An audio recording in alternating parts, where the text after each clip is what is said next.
Good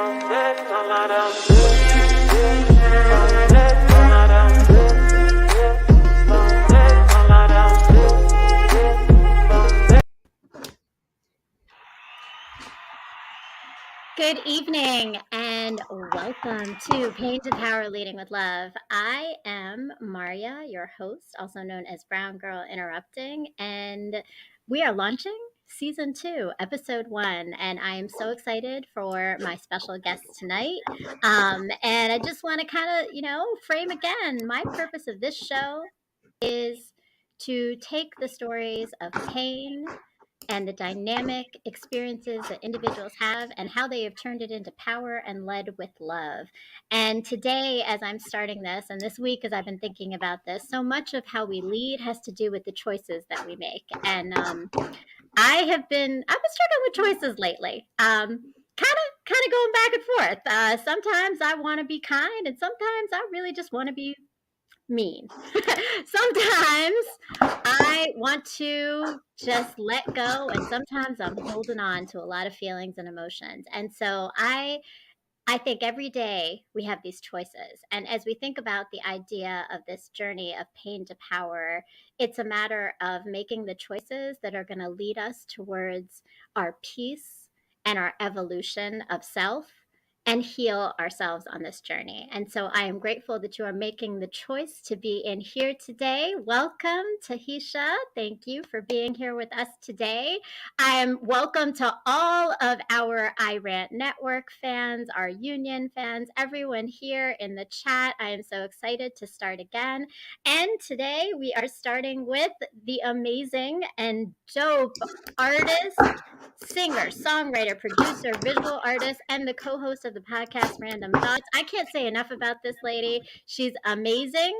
And I actually, in fact, was just in the chat of her podcast, Random Thoughts, and her co-host Lyric spoke about her as an aura, and he is not wrong. Welcome, Stephanie Gayle. Hey, everyone. Welcome, how you doing, Stephanie. Maria? Good evening. Great. I am great. How are you doing today? I'm all right. I'm doing well. I'm having some coffee because I'm usually asleep by now. But yeah, I'm starting a new schedule. So I hear you and I get it, and you got some fans already in our hey, chat here. One of the randos who came to support. I appreciate it. I love the support. And hopefully you'll support and keeps following all of us, right? So welcome. Yes. I'm so happy to see you and happy to have you here. Like, this is such an honor to have you as the first guest of season 2. I'm happy to be the first guest. I'm honored to be the first guest on season 2 of this show. It's a great show. Well, thank you. And I appreciate it. And I have to say, like, your support has been so solid from the beginning. Like, I mean, I know that, like, as soon as we connected, you were in the chats. You have been following me on Instagram and sharing your thoughts and ideas. And we've connected. And this is great because now we have an opportunity, because I want to know more about your story and share that with our community. So first off, hey, everyone, all the randos out there. It's wonderful. What's up, Virginia Slim? See, we got a lot of overlap in here. It's going to be a good night. Good night with lots of good people, I can see. I think so. So let's just start off with just tell us a little bit just about your endeavors, who you are. I named a couple of different things, but before we get into the depth of all of it, let the audience know a little bit about Stephanie Gayle and the aura that she has. You're an aura laughing today. We're going to be laughing and smiling and a little bit of, probably some emotional moments. We're having it all today. That clip that Mr. M is showing, shout out to producer Mr. M. This clip was, speaking of emotional moments, this was a very emotional moment. When I realized that the crowd was doing that, because none of them had heard that song before I was performing Vulnerable. This was at the Music Hall of Williamsburg in Williamsburg, New York, in Brooklyn. And that moment was just so special to me because I didn't realize how much of a movement that song could possibly be. And at that moment, it was just something that resonated with everyone in that crowd. It was like 1,500 people in the crowd, and yeah, it's a That's big so venue. cool. Yeah, and it wasn't even my show. It's a tribute to Nujabes. So it was part of that tour. And I was doing the tour with Substantial, my mentor, and Mhm. the one of the main performers was Shingo too, in his band. So yeah, I was performing Vulnerable, and I had my eyes closed in the beginning because I get into that song. That song is very personal to me, and as soon as I opened my eyes, I noticed all these lights just lighting up in the room, and it's just Mhm.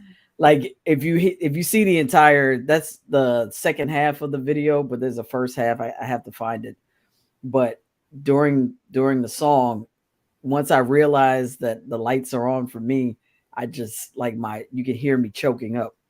Mm. I was just holding back Mm. tears.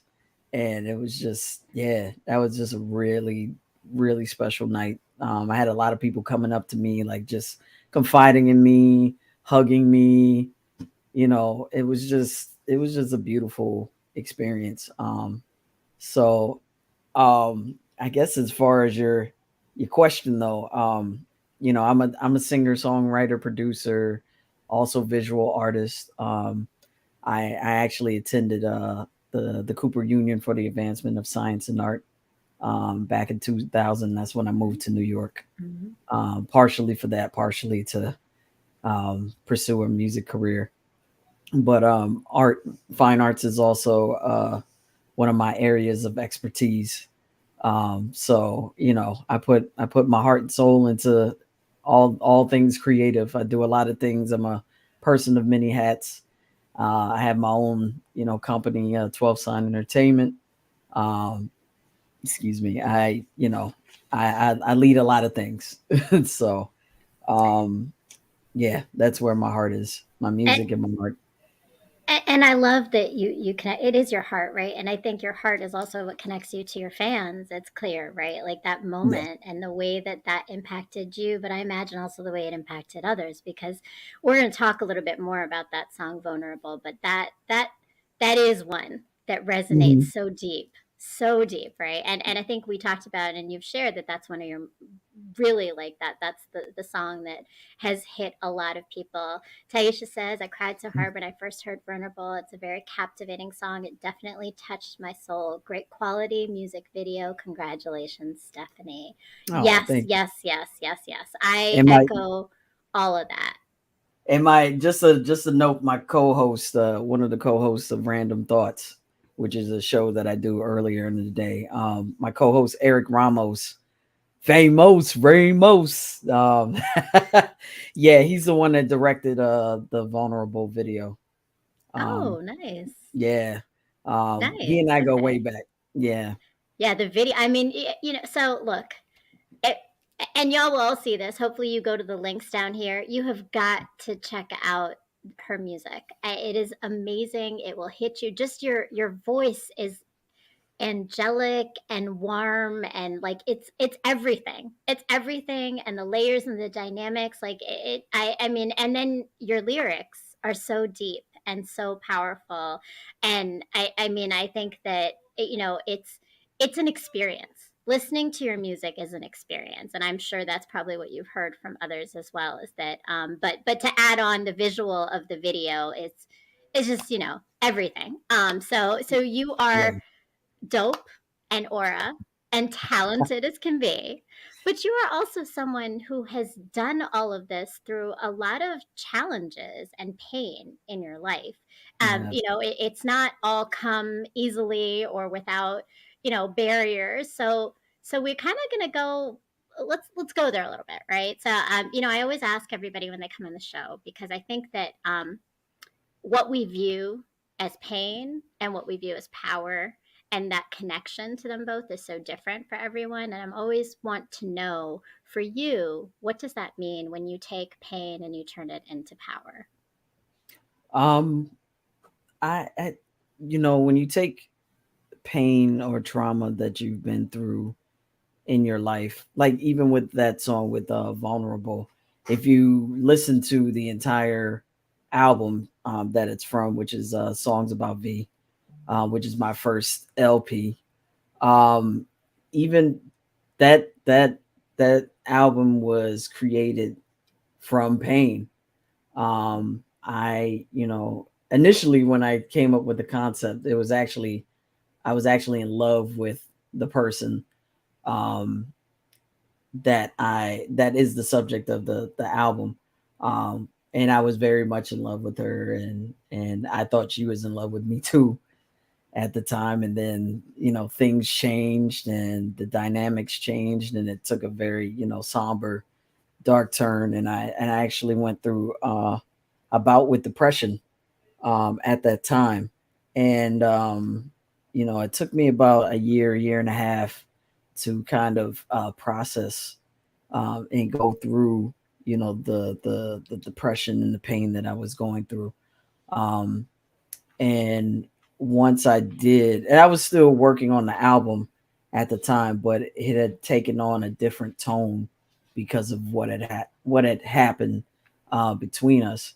Um, but I also wanted to wait until I was in a place where I was healed enough to process it all and really um, understand what was happening. I wanted to look at it through through 2020 hindsight kind of lens.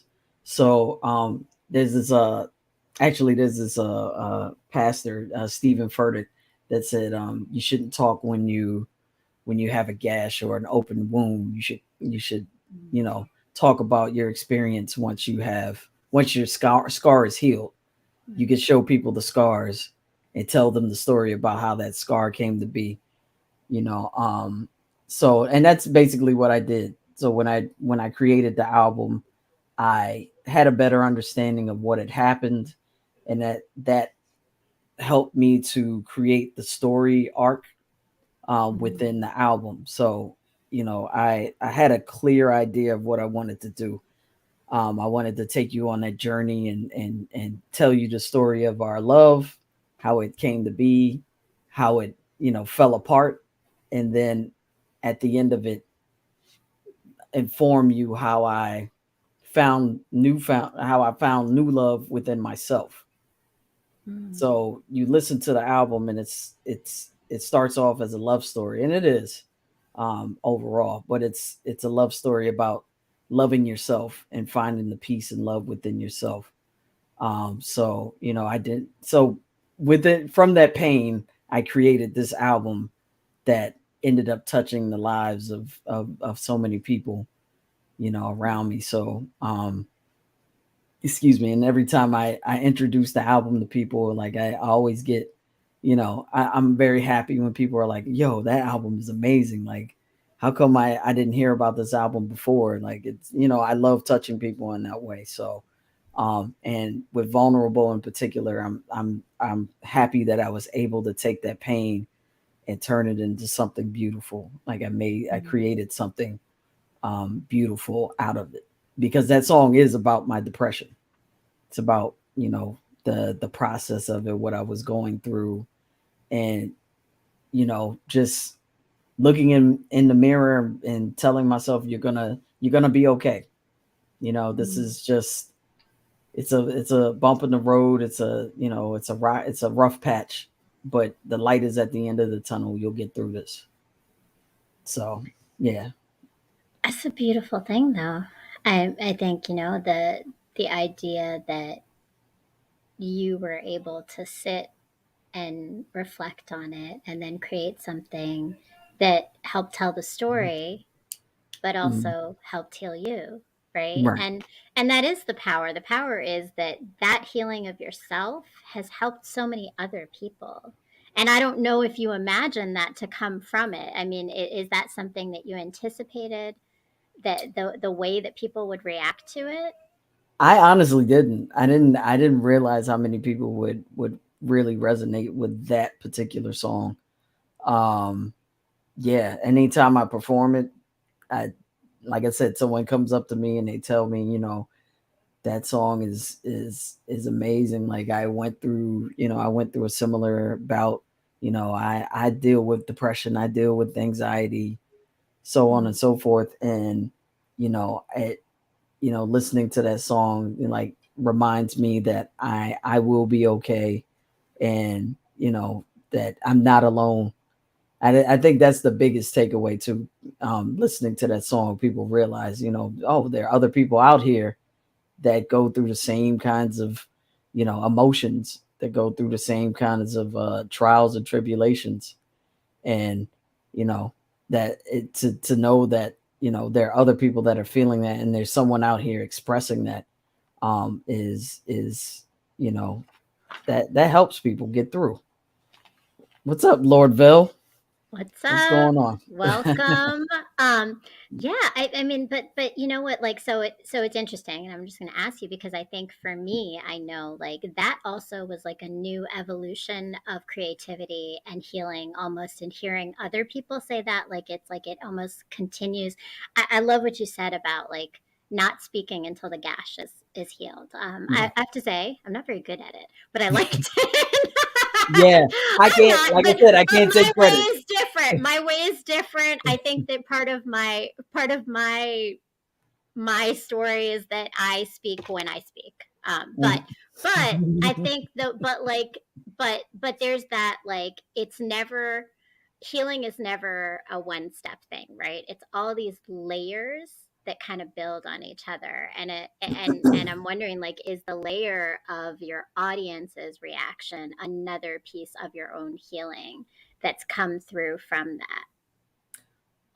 Yeah, for sure. I think with that song in particular, I've created like a small community around it, and it's at a place now where I have certain fans um, that hit me up in my DMs. They're comfortable enough with me to, just they ask me how my day's going. I ask them how their day's going. We check in with each other. Um, we have those moments, like, where we have conversations, and they'll confide in me about certain things. And if allowed, I'll add my input, or offer my perspective on a situation. um Yeah, yeah, and we've gotten that close, like, to the point where you know we're pretty much family. And that is a beautiful outcome. As a beautiful result from the things that I've put out. And there are times where I question, like, is this song good enough, and or are mm, people really gonna, are they really gonna resonate with this, or really understand what I'm saying? And you have those questions, you have those doubts, and then you just put it out anyway. And you leave it up to the universe and the divine forces to deliver whatever the result's going to be. yeah, I just try my best to be honest with my perspective and my heart. I put as much as I can into the work I do. I don't want to give people half of my effort. So I think that what's coming back to me is a result of what I put out, as far as putting my heart and my soul and everything, on the table there, and that's into my beautiful. music. Yeah. Yeah, I mean, and the community is huge. I think, right? Like that again goes to the leading and the way that you lead, that people feel that comfort level to be able to reach out to you, to start these, to feel that you're a safe place to even talk to. I think is it says a lot about you as an individual, right? There's you as an artist, and there's you as an individual, and there's the intersection of it all too, though. And with that, I mean, when I was looking on your website, you mentioned that this album in particular was transformational for you, and it was big, and it was your relationship with a woman that you really put out there in the world. So I want to talk a little bit about just in terms of your own identity and your sexuality, like what has that journey been for you in this understanding of self, in your music, and in your pain to power journey? Um, my sexuality and coming into understanding it has been um it's been it's been a journey for sure. It started very young. I was maybe it's I guess when I was conscious, maybe 3 4 years old. I was aware that I was different from the other kids around me. Like I immediately I was noticing the young ladies around me, and I noticed that I was becoming attracted to them. I remember like one of the first people I liked was this. She must have been about, I think she was maybe 14, 15, and I was like 4 or 5 years old, and her name was Jada too. I You went for the remember her older name. women. Yeah. I was just like immediately I was just like, oh man, she's cute. I don't know why I like her, but I do. But yeah, it started from there, and yeah, I just began, me being the inquisitive person that I am. I just started asking questions and just examining myself. And that's what the journey has been, just doing the research, looking into myself, like just learning about myself and what it all means. Like I said, we spoke the other day, and like I identify as intersex, and that's one that's a gender that doesn't really get talked about too often. But you know, I that's the identi- identity that I relate to the most. Mhm. Because physically, I've always been different from other females. I shaved now, but you can see the 5 o'clock shadows growing in. And if you watch some of the other random thoughts episodes, you can see like the full beard coming in. And my body has always been different. I've always been a stronger female. Athletically, I've excelled. Um, Even when I used to, get ready for school, and I would, bathe with my mother, and I would ask questions like, why do my body parts look so different from yours? Hmm. And she would tell me, every woman's different. And I'm like, I don't know if they look like me. you know, I've never seen this before. So, I, it's been about, embracing my uniqueness. And I talked about this in another random thoughts episode as well, but just embracing my uniqueness and what makes that uniqueness that makes me special, and makes me stand out from other people. And I think it also along the way has helped people that may not have made friends with someone who's queer. It's Mhm. made them like come up and ask me questions, because I'm a very open person. When people ask, oh, is it okay if I ask you about such and such? Yeah, no problem. I'm happy to have that conversation. And it just brings people in, and it brings us close as humans overall. It Mhm. brings us all closer together. um and then the more I see that, the more I embrace the beauty within myself. So just kind of even going through, like I said, going through all the tribulations that I've been through, because I've been made fun of as well. I've had people call me the F word.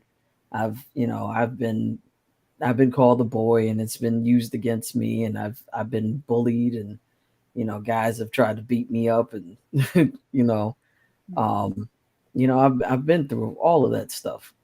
And it's still, even to this day, like I have resistance, every once in a while. But again, I don't let it bother me, because I'm quite comfortable in my own skin, and I understand who I am, and I understand that there are people out there that find me beautiful, no matter what anyone else, thinks of me. But I think I'm beautiful too.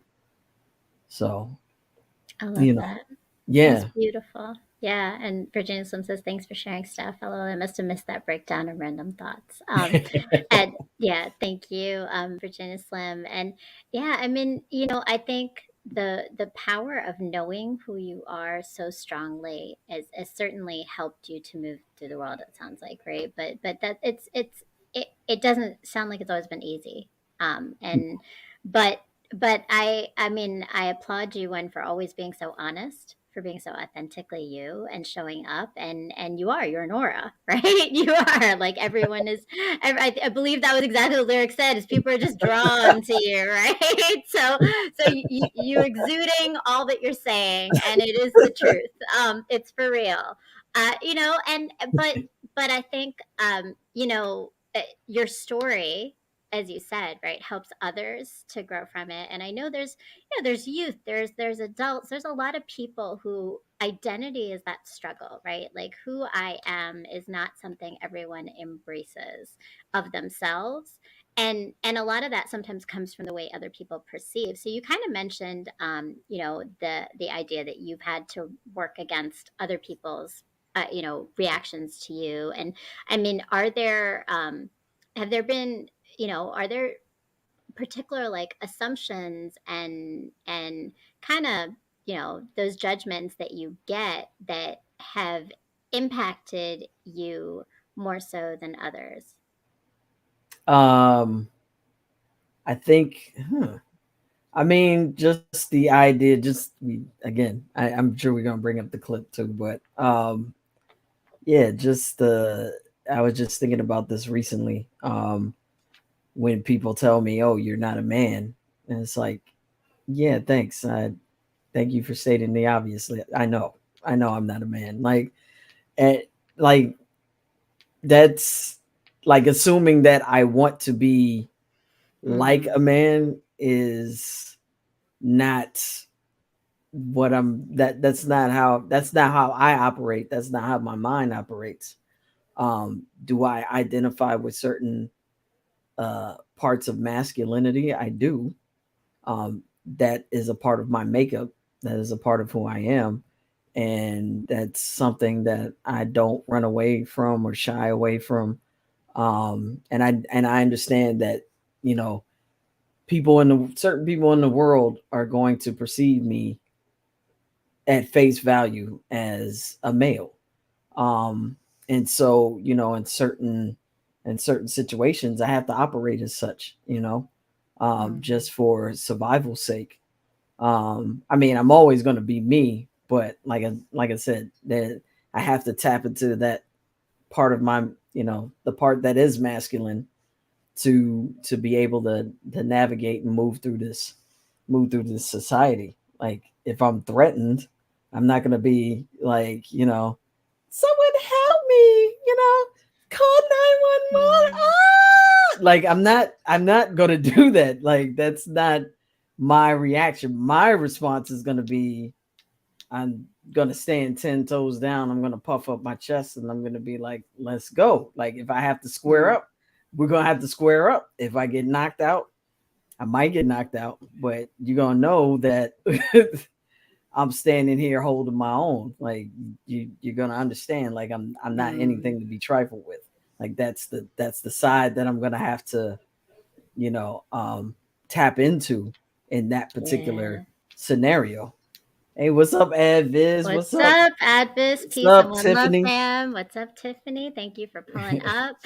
But I Thank you. think, you know what, like, that's such a good example of how comfortable you are in your own skin, right? Like, I think to be able to move in whatever direction you need to, whether it's to protect or to be soft and loving and caring and vulnerable, right? Like, it's whatever it is for you and what you need.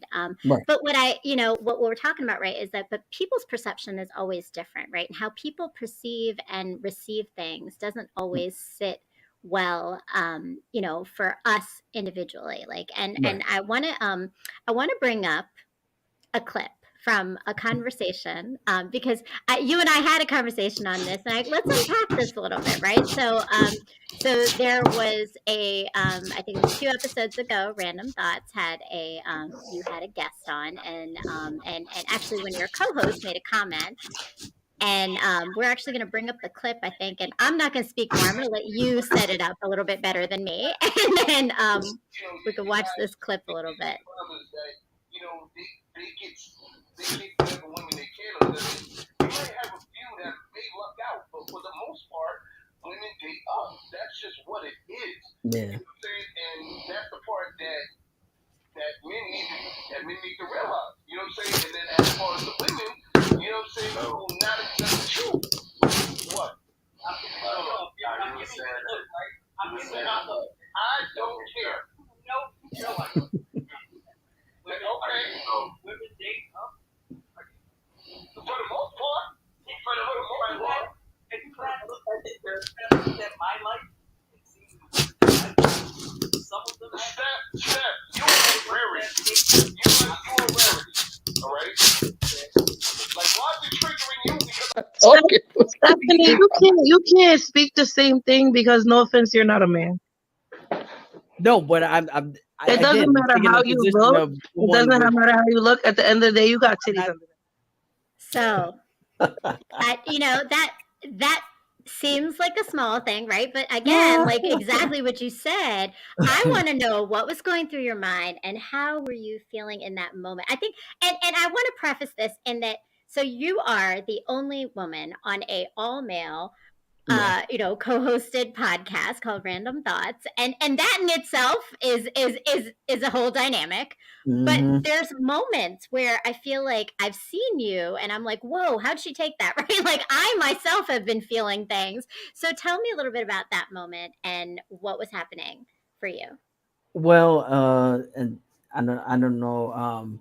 So in that particular clip, yeah, Lyrics was making this was in the breaking down the MGTOW phenomenon episode, which was aired last week, and Lyrics was making a point and saying that from his assessment, from his point of view, he has found that women when in dating situations they tend to date up. I'm actually financially up.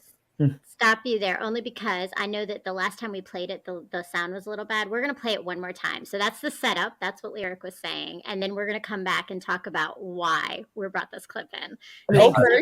Women date up? Are you? For the most part. For the most part. Have you not looked at my life and seen the women that I've dated? Some of them have. Steph, you are a rarity. You are a rarity. All right. The point is that it's like, why is it triggering you? Because I'm not talking. Stephanie, you can't speak the same thing because no offense, you're not a man. No. I just keep laughing at that part. Well, one, I love this shirt, by the way. I know I was wearing the same shirt in the clip. Yeah, I made this shirt. I love it. We'll get into that later. But yeah, what was going through. First of all, the young lady that responded and said, you're not a man, and you're different because you have. Can I curse or say anything? Yeah, go ahead, girl. Yeah, because you have titties. No problem. Like, I just wanted to make sure I was safe. But one, that person does know me personally. But the other thing is, and I when I had made my initial comment, I wasn't trying to put it on myself per se, but I was trying to relate to Lyrics and tell him like, look, I'm not. Some people would say I'm not much to look at. I've been called ugly. I've been told that I'm not, that much of a, not much to look at, and so on and so forth. And however, looking at my life and the people that I've dated, yeah, you wouldn't think so. Like you wouldn't think I've had those comments made. So I was just telling, like, Lyrics knows me personally, and he knows, he has been around when I've dated my share of women. I say that sheepishly, but it's true. It's true. And when the other young lady made that comment, it was to me, I took it as, oh, you're trying to, you know, you're trying to pull emotions out of me, uh, for one. And I guess she felt like she was trying to make a point by making that statement. And honestly, when Lyrics made that statement, he said women date up. He didn't make a distinction. That was his statement. Like, women across the board. I have to say, Steph got them smooth talking skills to pair with that angelic voice. She does. She does. Oh, and it's always on point because even in that moment, right? Again, like you were triggered. You were triggered kind of by both people, but you like smoothly come in and you explain your thinking. Like you always come off with so much grace. Which I love. I love. I'm watching it. It's a vibe. It's a vibe. Oh man, I just, you know what, with me, I don't, I do have, I mean, it's okay to have emotions. Like, people feel like emotions are a weakness or a vulnerability, and it's like, no. I mean, as long as you have an understanding of why you feel the way you feel, and you're able to express that, or even look at it and say, you know what, I need to I need to respond in a way that where people understand, pardon me, that it's not coming from, an emotional place. I could still, you know, I could still respond logically. And that was me responding logically. Like, yeah, it was a little triggering, but at the same time, it was like I peeked what was going on, and so I wanted to stick to the argument itself. Like, no, it's not about me like wanting to be a man, and I don't want to be a man. I want to be me. I always want to be me. It's not about that. You're trying to move the conversation somewhere else because you want to trigger me emotionally. Usually, like I said, someone says that they want to, circumvent, the point, and I wanted to stick to the point. Like, no, he made this statement. He's talking about women across the board. Doesn't matter if they're dating men, women, trans, but it doesn't matter. It doesn't matter who he's talking about, women in general dating up. He never mentioned anything about, you know, dating men or Right. what have you. It was a blanket statement. So yeah, I'm gonna respond to it in that way. Yeah. But so I think, what, though, to me it's interesting that you said that, is that it was said, and you know the dynamics of who said it and everything better, but I think, Right. like, there's also a lot of people who might say something like that and not even realize that it is an emotional trigger, right? So, like, you use logic to process it, to talk it through, but there was emotions that came up, and I think part of why I brought it into the space is I think that it is about those stories that we tell to help people understand. And I think you said it earlier, right? Like, it's like expanding people's understanding of what things impact others, what messages they might be giving out with the words that they're saying, with the things that they're saying, whether they understand it or not. And Tiffany says Steph's always been analytical and fact based. That's great, and it comes in handy in the show. And I want to say, Random Thoughts is an amazing show. I mean, like, it's you gotta watch it. It's a vibe. The energy, they're laughing, they're having a great time. I mean, there's a hell of a lot of cursing going on. Like, definitely don't watch it with your kids. Especially from Lyrics. I might have made that error for a second. I was like, oh, let me put you on headphones now. But it's a good thing it's on Sundays, because it is not safe for work. It is no, oh God, no, not safe for work. But I love it because y'all bring, some learning along with some hilarious stories that definitely make for good conversation later. Oh man. But so let's move a little bit. And actually, Mhm. before we do, we have a commercial for my well, we talk about artistry. I'm a writer, and I actually also created a blog, and I just recently posted something. So we're gonna take a quick break to hear a little bit about my blog and how it came to be, and then we'll come back and talk a little bit more with Stephanie. Hi, my name is Maria, but you are soon going to know me as Brown Girl Interrupting. And what I mean by that is that very soon, hopefully, you're going to be following my blog. I am a writer, and I started writing because I was married, I had children, and then my life changed when I separated, and I did a lot of learning and reflecting and growing in that process of change, because change always leads us to that. And I've decided to share that with the rest of the world, because sometimes hearing that someone else is going through the same thing as you, or understanding and putting words to the feelings and experiences we're having, helps us to heal from them, or grow from them, or learn from them. And so that's what my blog is. It's writing about life, healing, relationships, parenting, dating, marriage, pain, love, mistakes, growth, and coming out whole still in all of it as a human, flawed, but always open to new things. So that's my life, that's my journey, and it's written in this blog. But my hope is that you are going to go to www.browngirlinterrupting.com and join and subscribe to the blog and read all about my story to help you maybe gain some perspective on yours.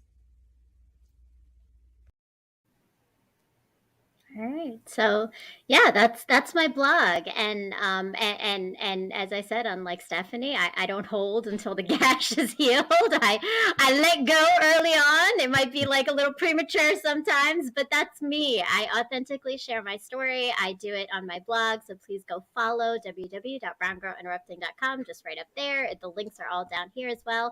I actually recently, literally yesterday, I was trying to get ahead of the game, posted something.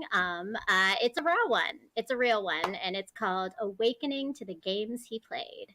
And before that, my other post was called "She's a Runner, She's a Track Star." So please go check out my pieces. Share if you like them. Pass them along. Make sure that you put your email in so you get all the recent posts as they come out. I plan to put a lot more out there in the next few months coming up. And make sure that you like and you comment and share your thoughts. So, and Stephanie, I know you've been awesome about reading some of the pieces and sharing your thoughts, and I really appreciate that. So I want to kind of like transition. This is Pain to Power, Leading with Love. We talked about the pain and the power, leading. So I'm gonna start this off with, I had a very interesting conversation with some people in my office this week, and we talked about this idea that what you value becomes what you believe as a leader, and what you believe as a leader become the behaviors of you as a leader. So I was wanting to think about, like, for you as a leader, right? You have this business, you're a CEO, you are creating this community of people, you are leading in all these different spaces through your art, through your products, through your messages.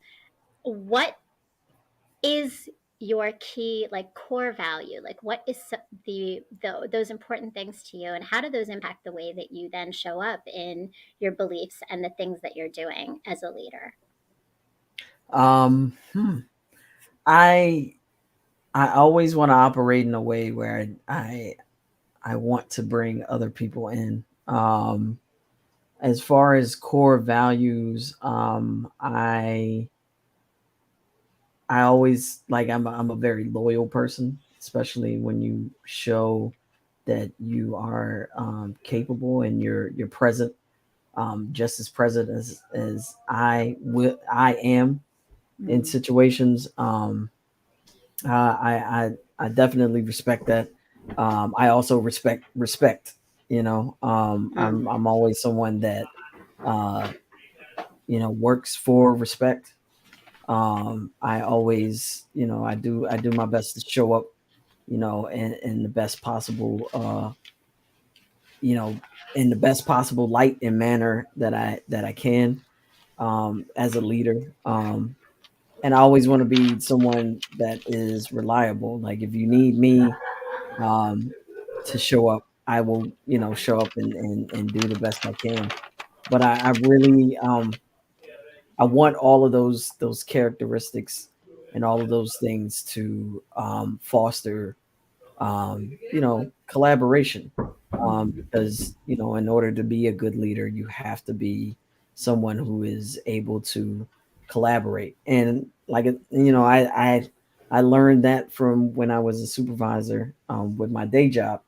Um, I learned a lot about that. When I first took on the job, I didn't realize how important that was, because me, I was just, with my job, I was just a workhorse. Like someone gave me something to do, I would do it, and I would do it to the very best of my ability. I would make sure all the I's were dotted, all the T's were crossed.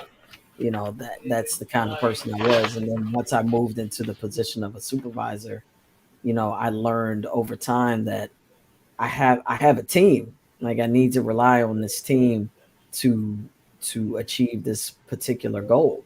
Uh, and I have to utilize people's skill sets to achieve this goal that we have every day, which is to make sure people are safe. When they come, see, I work for Department of Homeland Security. Um, so I have to make sure people are traveling safely, and nothing gets through, and so on and so forth. So as a supervisor, I had to make sure, okay, oh, this is your particular expertise. I need you to take care of this. Oh, this is your particular area of expertise. You handle this, and then I check in and make sure things are handled. And just even with the creative end, when I'm working on music, and even working with random thoughts, and even doing my artwork, like I find the collaboration the most beautiful aspect of working on other projects with other people, hearing other people's ideas, hearing what they bring to the table, and we're all putting in whatever skill set we have to achieve this goal. Excuse me, pardon me. Ooh, the coffee. Um, Coffee. so But what were you gonna say? no, I love that, and I was just thinking that comes out though in the work. Collaboration is key, right? Like that, and I would say that's probably one of my values too, right? Like is the collective. So everything, and just like you, right? Like us taking our professional spaces and our creative personal spaces, right? Like all of it aligns with that value of what that means. Right.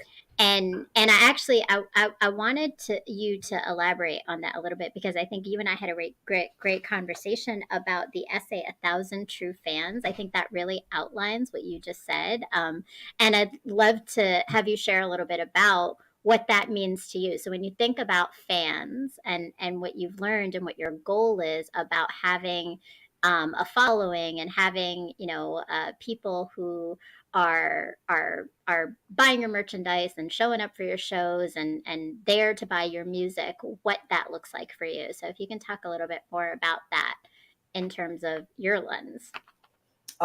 So as far as once I did enter in or start my career as a singer, songwriter, producer, um I initially, when I was younger, it was like, oh, I want a record deal, like I want to be able to be financed and travel the world, and all that. But then I realized over time that I didn't necessarily want fame.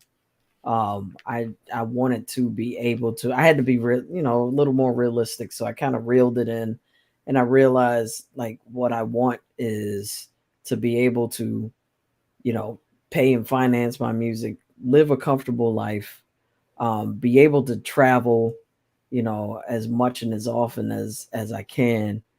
And I want to be able. I want to with my fans. I want to cultivate a relationship with them. I don't want to be like a Megan Thee Stallion or or Ariana Grande or I don't want to. I don't necessarily need millions and millions of fans to make my dreams come true. Like if it even if I have like a few thousand fans, like I'm perfectly fine with that. And as when we talked about 1,000 true fans, I believe it's a Stephen Levy. I'm trying to remember the Oh, is author's it name. Stephen Covey? Yes, Is that who it is? Stephen I Covey? believe so. Yeah, but we talked about 1,000 true fans, and basically he was talking about fostering a deeper relationship with your fans, and having that relationship where you all could speak to each other, and you could call each other, you could speak to each other on a first name basis, or call each other by your first names and whatnot, and like you could have like dinners with these people or go out to lunch with them, and have that kind of relationship. And I would love to have that kind of relationship with my fans, and I do. I've had fans invite me to their baby showers, their weddings. um, and that's awesome that they're comfortable enough to be like, hey, come to the Mm-hmm. wedding or come to this banquet, and have fun with my family, meet the rest of my, the people that mean the world to me. And that's the kind of relationship I want to have. And so in that essay, they talk about, having like, you have 1,000 like loyal fans that care and actually love you, to the point where they'll pay, $100 a year to to finance your career and your dream. And if you have 1,000 true fans that pay $100 a year, that's $100,000 a year. There you go. You Yeah. know, so it can be as simple as that. Even though that's not necessarily like simple, but it's I mean simple in the scheme of you know someone having like 25 million fans, and some of them are like casual, and others are a little more active. And I'd rather have fans that are like, I believe in your vision, I believe in what you're doing. Mm. you know that's what I want.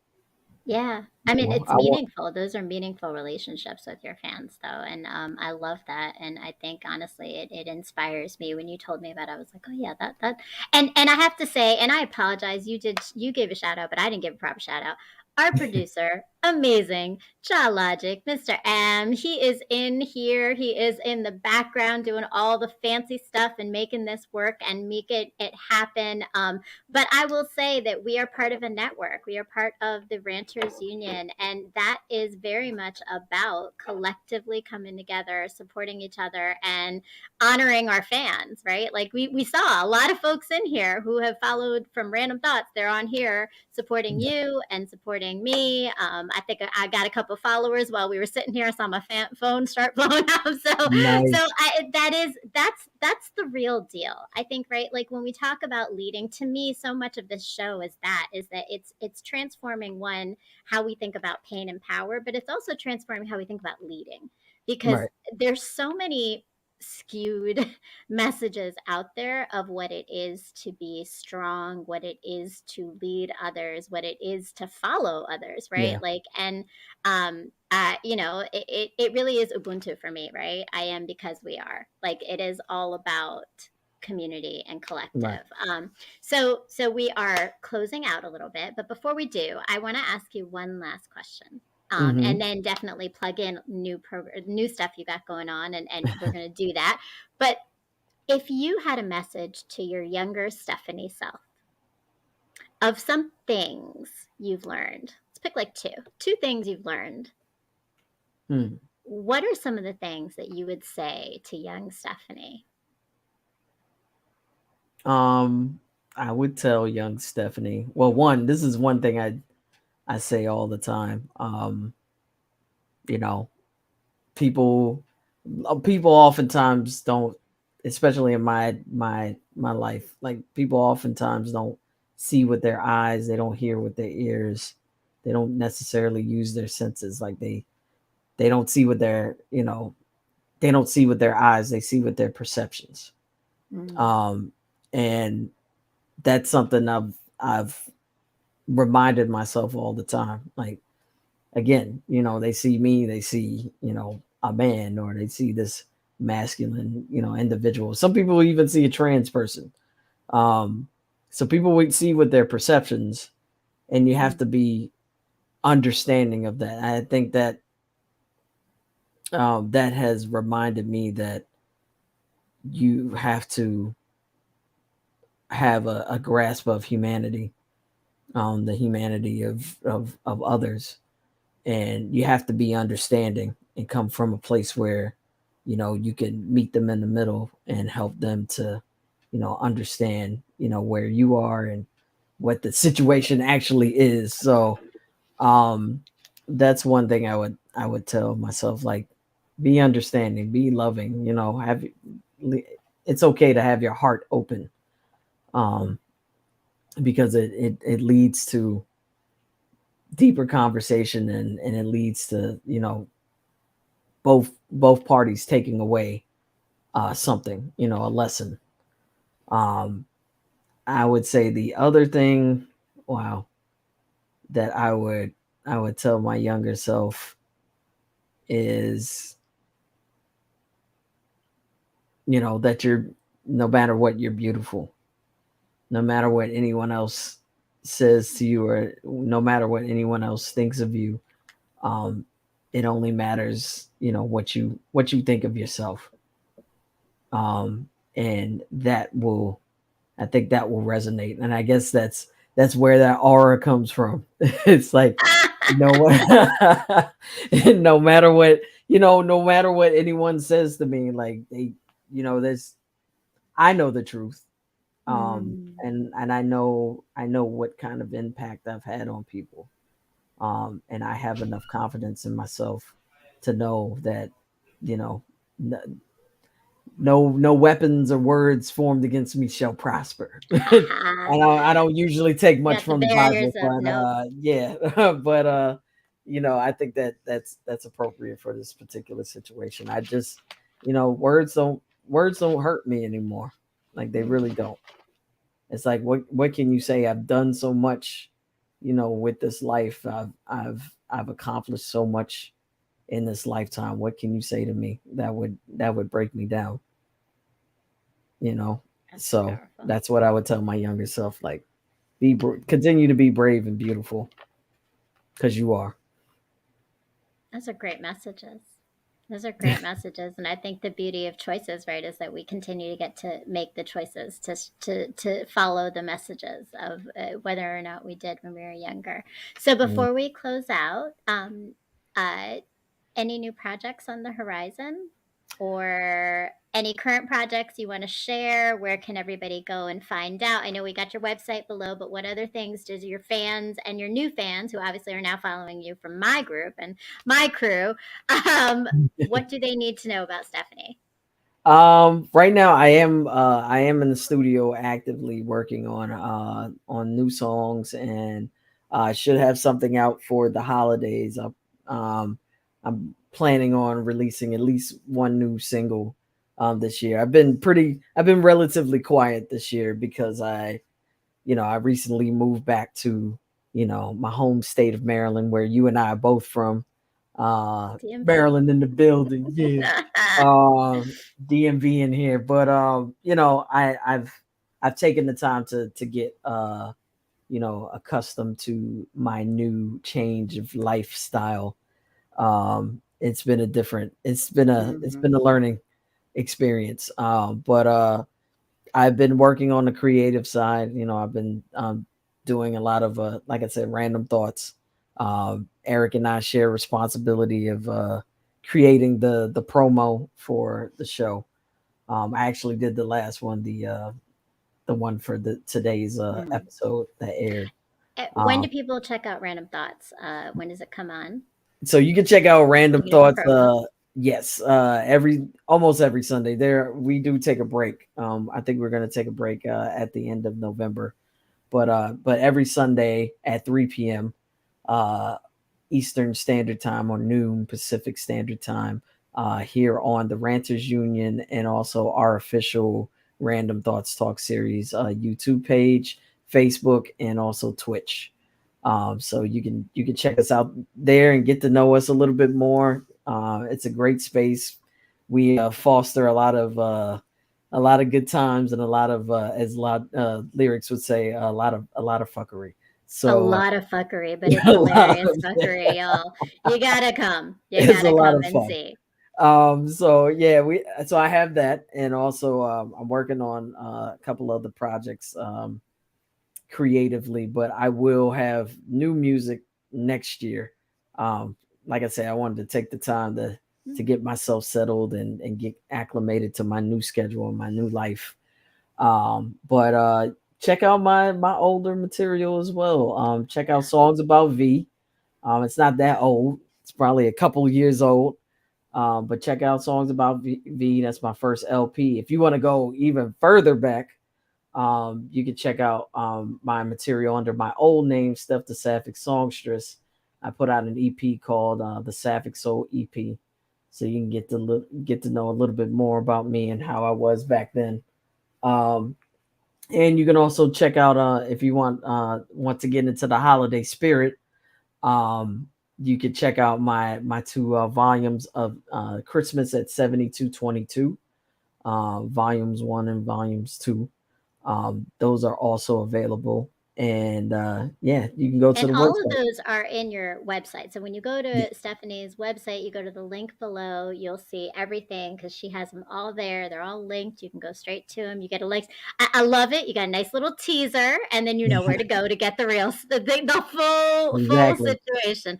And I And updated we everything didn't get to recently. talk about it. We talked about your sweatshirt for a second, but I just want to say she's got some dope merchandise. I am looking at that laptop sleeve that says I loved it. It's got your line from vulnerable is it's okay to be vulnerable. It's part of the deal when you have a soul. I need to Yes. be carrying that around all the time because I am vulnerable. Even if I'm not showing it, I'm always feeling it. So thank you so much, Stephanie. Thank you for your time. Thank you for your story. Thank you for your honesty, your vulnerability, your authenticity, and your aura, of course. And thank you for your And aura.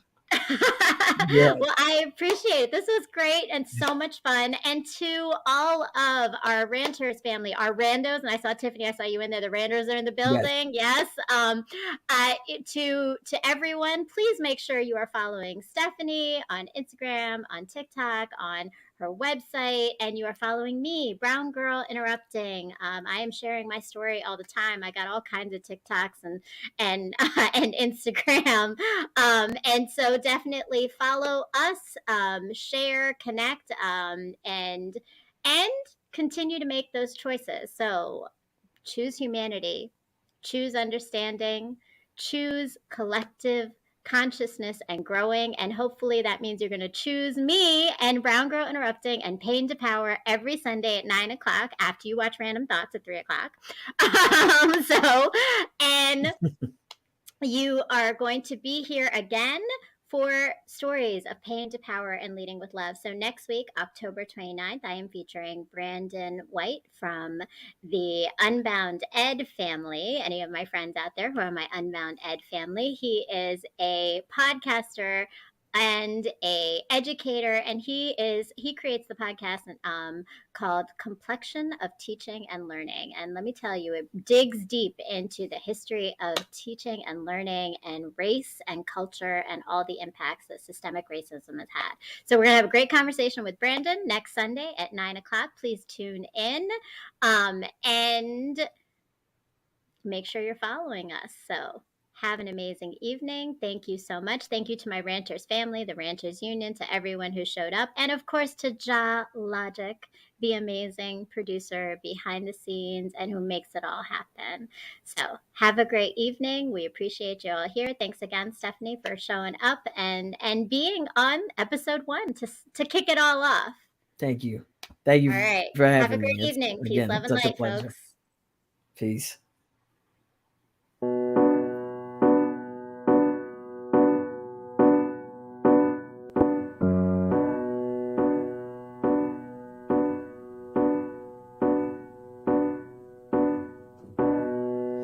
You may know me, but do you really know me? Are you willing to take the time to know who I am? So many layers to uncover. Are you ready to go that deep?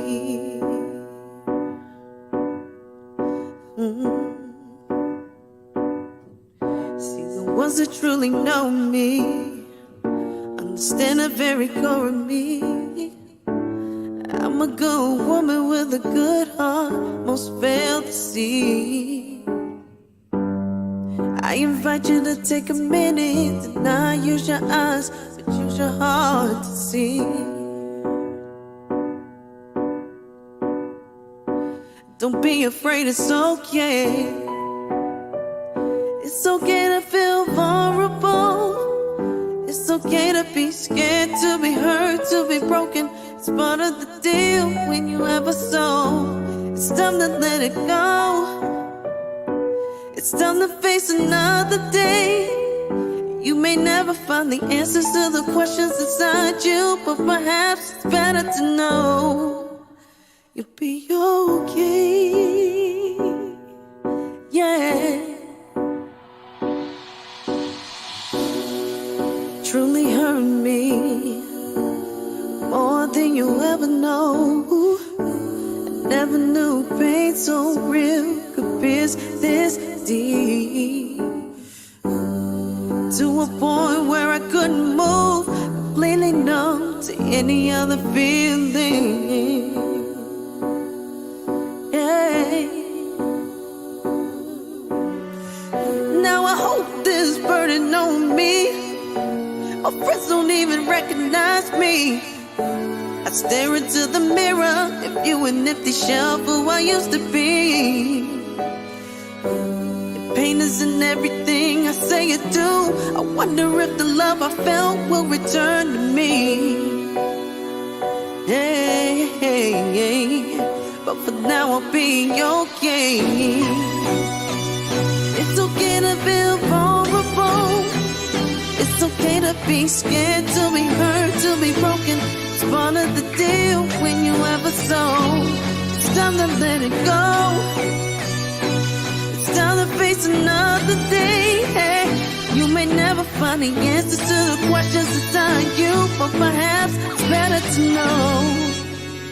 Be okay. Yeah, yeah.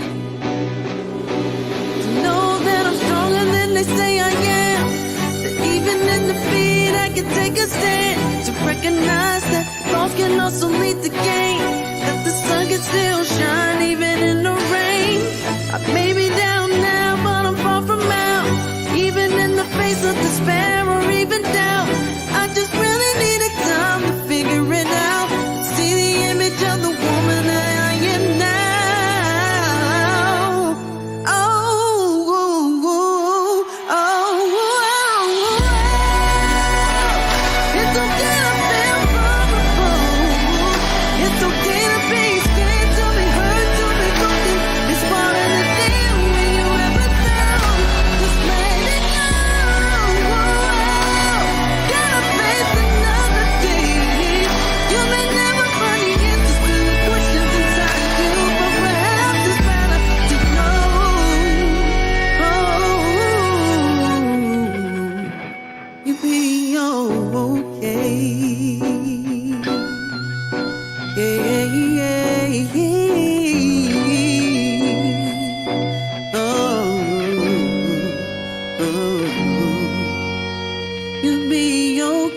me.